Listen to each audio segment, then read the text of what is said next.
జగన్నాథ రథయాత్రే కాదు ప్రసాదం కూడా ప్రత్యేకమే. హాయ్ ఫ్రెండ్స్, వెల్కమ్ టు మల్టీమిగిల్ ఇన్ఫో ఎస్ఆర్ ఫ్యాక్ట్స్.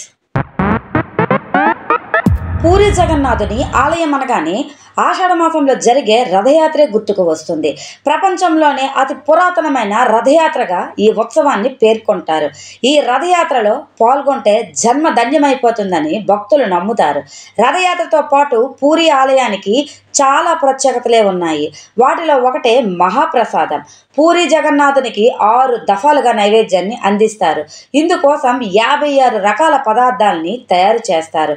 హిందీలో 56ని చప్పన్ అంటాం కాబట్టి ఈ మహాప్రసాదాన్ని చప్పన్ భోగాగా పేర్కొంటారు.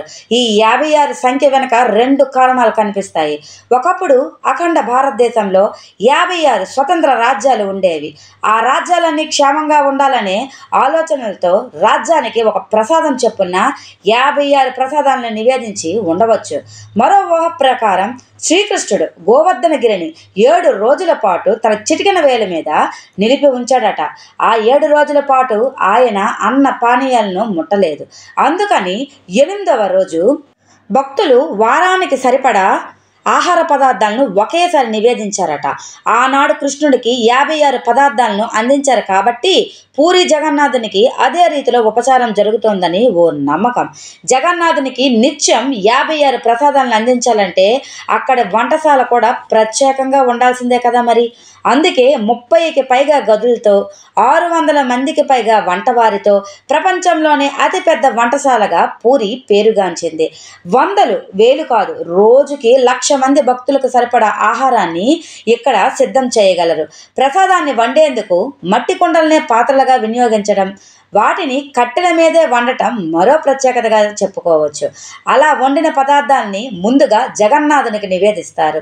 ఆ తర్వాత క్షేత్రపాలకురాలైన విమలాదేవికి నివేదిస్తారు. అటు తర్వాత వాటిని భక్తులకు అందుబాటులో ఉంచుతారు. ఆలయానికి ఈశాన్యంలో ఉండే ఆనంద్ బజార్ అనే ప్రదేశంలో భక్తులకి ప్రసాదాలను అందిస్తారు.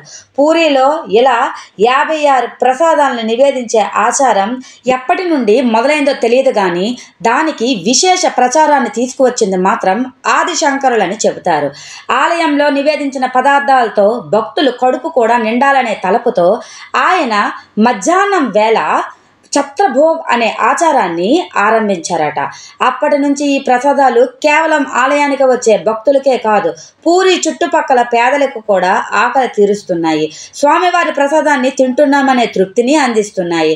అంతదాకా ఎందుకు, పూరి నగరంలో ఎవరన్నా పేదవాడి ఇంట్లో ఏదన్నా వేడుక జరిగిందనుకోండి, అతిథులకి విందు భోజనాన్ని అందించేందుకు నేరుగా పూరి ఆలయానికి చేరుకుంటారట. మహాప్రసాదం గురించి ఎంత విన్నాక ఇందులో ఏ పదార్థాలు ఉంటాయో తెలుసుకోవాలని అనిపించక మానదు. పాయసం, పరమాన్నం, కిచిడి, పాలకూర, కొబ్బరి లడ్డు, కోవా లాంటి రకరకాల పదార్థాలు ఎలాగూ ఉంటాయి. వీటితో పాటుగా ఒడిస్సా సాంప్రదాయ ప్రకారం వంటకాలు కనిపిస్తాయి. మరో విశేషం ఏమిటంటే ఈ పదార్థాలను భగవంతునికి నివేదించేంత వరకు ఎలాంటి వాసన రాదట. కానీ ఆ జగన్నాథునికి నివేదించిన వెంటనే అన్ని పదార్థాల నుంచి గుమగుమలాడే సువాసనలు వెదజల్లుతాయట. ఇవి జగన్నాథుని మహాప్రసాదానికి సంబంధించిన విశేషాలు.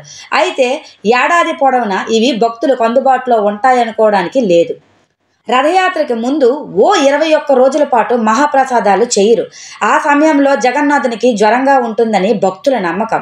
మిగిలిన సమయంలో ఆలయానికి చేరుకునే భక్తులు అటు జగన్నాథుని దర్శించి ఇటు ఆయన ప్రసాదాన్ని ఆరగించి తృప్తిగా ఇల్లుకు చేరుకుంటారు. ఈ వీడియో కనుక మీకు నచ్చినట్లయితే తప్పకుండా లైక్ చేసి, సబ్స్క్రైబ్ చేసి, షేర్ చేసుకోండి. జై జగన్నాథ్.